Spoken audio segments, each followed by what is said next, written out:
जब भी कोई त्योहार या कोई पर्व आता है, खासकर जब गणेश चतुर्थी आती है, तो हम बाजार जाकर अपने घर में गणेश जी की एक प्रतिमा लेकर आते हैं। तो जब हम बाजार जाते हैं तो उस समय हमारे मन में ये सवाल आता है कि वास्तु के अनुसार हमें गणेश जी की कैसी प्रतिमा अपने घर में लानी चाहिए। वैसे तो गणेश जी का जो पूरा शरीर है, जो पूरी बॉडी है लॉर्ड गणेशा की, वो किसी ना किसी चीज को सिंबलाइज करती है। उनका जो पूरा शरीर है वो किसी ना किसी चीज को रिप्रेजेंट करता है। अगर सबसे पहले बात करें तो गजानन कहा जाता है, यानी कि जिनका गज के समान शीश होता है। जिसका गज के समान शीश होता है यानी कि विशाल बुद्धि या फिर चतुरता या फिर बुद्धिमत्ता की निशानी होती है। तो ऐसा कहा जाता है जब हम गणेश जी की पूजा अर्चना करते हैं तो हमारे में भी चातुर्य आता है, विजडम आता है और हमारी बुद्धि तीक्ष्ण होती है। फिर गणेश जी को लंबोदर भी कहा जाता है। लंबोदर यानी कि जिनका पेट जो है वो निकला होता है और वो समृद्धि का सूचक होता है। ऐसे निकला हुआ पेट यानी कि हमारे लाइफ में समृद्धि और प्रोस्पेरिटी को जो लाने वाले हैं वो है भगवान गणेश। साथ ही गणेश जी को वक्रतुंड भी कहा जाता है, जैसे कि मैंने आपको कहा, जिनकी सूंड वक्री है यानी कि मुड़ी हुई है। गणेश जी की जो सूंड होती है, गणेश जी का जो ट्रंक होता है, वो लाइफ में आने वाले अप एंड डाउन को डिनोट करता है। यानी कि जीवन में जो भी उतार चढ़ाव आता है उसकी सिंबॉलिक होती है गणेश जी की सूंड। गणेश जी को एक दंत भी कहा जाता है और ऐसा कहा जाता है कि गणेश जी के लेफ्ट साइड में मोदक होता है।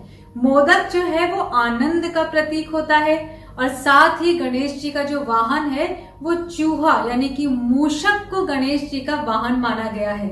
ऐसा कहा जाता है कि चूहा जो भी होता है वो हर एक चीज को कुतर लेता है। गणेश जी के नीचे चूहा होता है तो वो हमारे जीवन से कुतर्क को दूर करता है, यानी कि इलॉजिक को हमारे जीवन से दूर करता है अगर हम गणेश जी की आराधना करते हैं तो। जब भी हम गणेश जी की मूर्ति अपने घर में लेकर आते हैं तो इस बात का ध्यान रखें कि गणेश जी जो है उनके एक जो उनकी लेफ्ट उनका जो ट्रंक है, उनकी जो बाएं हाथ की सूंड है उसमें एक मोदक होना चाहिए। साथ ही साथ इस बात का ध्यान दें कि गणेश जी का जो हाथ है वो वर मुद्रा में होना चाहिए, जैसे कि वो आपको आशीर्वाद दे रहा हो। साथ ही इस बात का भी ध्यान रखना जरूरी है कि गणेश जी के सर पे मुकुट हो तो उसको भी वास्तुशास्त्र के अनुसार बहुत ही अच्छा माना जाता है और कहा जाता है कि ऐसे गणेश जी हमारे जीवन में रॉयल्टी यानी कि राजसीय सुख लेकर के आते हैं। ये भी कहा जाता है कि गणेश जी को साज सज्जा बहुत ही पसंद है, इसलिए जब आप गणेश जी को अपने मंदिर में लाके स्थापित करें तो उनको अच्छे से सजा के रखें, उनको अच्छा सा आसन दें, उन्हें कोई माला पहनाएं और नियमित रूप से उनकी पूजा भी करें। एक और चीज जिसका कि हमें गणेश जी की मूर्ति लाते वक्त ध्यान रखना चाहिए वो ये भी है कि गणेश जी का पैर अगर धरती पे टिका हो तो उसे बहुत ही अच्छा माना जाता है। अगर गणेश जी का पैर धरती पे टिका होता है तो सब तरह की सफलता हमारे कदम चूमती है और हर तरह की स्टेबिलिटी हमारे जीवन में आती है। आइए अब बात करते हैं कि गणेश जी की किस तरह के पोस्चर की प्रतिमा क्या रिप्रेजेंट करती है। अगर आपको घर के लिए गणेश जी लाने हो, मान लीजिए गणेश चतुर्थी पे आप गणेश जी की पूजा वंदना करना चाहते हैं, तो अपने गणेश जी की जो मूर्ति आप लाएं उस पे ध्यान रखें कि गणेश जी बैठे हुए हों, आराम से बैठे हों और उनका एक पैर जो है वो जमीन पर टिका हुआ हो। ऐसे गणेश जी की जो प्रतिमा है वो घर के लिए अच्छी मानी जाती है और क्योंकि गणेश जी बैठे हुए हैं तो ऐसा माना जाता है कि गणेश जी हमारे घर में विराजमान हो गए हैं और वो हमारे घर में रहेंगे। अक्सर पंडाल में आपने देखा होगा कि खड़े हुए गणेश जी की मूर्ति लगाई जाती है या प्रतिमा लगाई जाती है, क्योंकि पंडाल में जो है वो उत्सव के बाद गणेश जी का विसर्जन कर दिया जाता है, इसलिए खड़े हुए गणेश जी को वहां पे लगा सकते हैं, लेकिन घर के लिए बैठे हुए गणेश जी लाएं। कई जगह आपने देखा होगा कि लेटे हुए गणेश जी भी होते हैं और लेटे हुए गणेश जी जो होते हैं वो आनंद के सूचक होते हैं। डांसिंग गणेशा यानी कि नृत्य करते हुए जो गणेश होते हैं वो आर्ट और आर्टिस्टिक जो है एनर्जी उसको रिप्रेजेंट करते हैं और वो मस्ती और आनंद का भी प्रतीक होते हैं। जो बाल स्वरूप होता है गणेश जी का, उनके ललाट पे एक चंद्रमा होता है और ऐसा कहा जाता है कि जो दंपत्ति संतान का सुख चाहते हैं उनको इन गणेश जी के रूप की पूजा करनी चाहिए। और एक होते हैं ऐसे गणेश जी जो आपने देखे होंगे जिनके हाथ में बांसुरी होती है और वो हमारे जीवन को संगीत से भर देते हैं, यानी कि हर तरह के दुख, दरिद्रता और कलेश को हटा करके जीवन में सुख समृद्धि लाते हैं। और अब हम बात करते हैं कि वास्तु के अनुसार गणेश जी की स्थापना कैसे होनी चाहिए, कहाँ पर हम गणेश जी को लगाएं, कैसे उनकी फेसिंग हो। वास्तु के अनुसार गणेश जी को अपने घर के नॉर्थ ईस्ट यानी कि ईशान कोण में लगाया जाना चाहिए। ईशान कोण स्वयं भगवान का स्थान होता है और वहां गणेश जी को स्थापित करना बहुत ही शुभ होता है। आप चाहें तो अपने घर के मंदिर की नॉर्थ या ईस्ट वॉल को भी गणेश जी को स्थापित करने के लिए इस्तेमाल कर सकते हैं और आप फिर नॉर्थ और ईस्ट की फेसिंग करते हुए गणेश जी की पूजा अर्चना करें।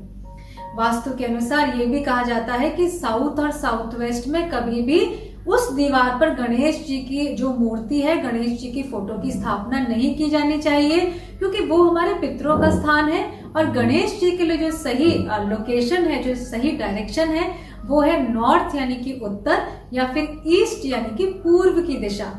कई बार आपने ये बात भी सुनी होगी कि गणेश जी के पीठ के पीछे दरिद्रता होती है और कभी भी हमारे घर की तरफ गणेश जी की पीठ नहीं होनी चाहिए। तो हम क्या कर सकते हैं, हम अपने मंदिर में जब अपने गणेश जी को लगाते हैं तो इस बात का ध्यान दें कि उनकी पीठ घर के बाहर की तरफ हो।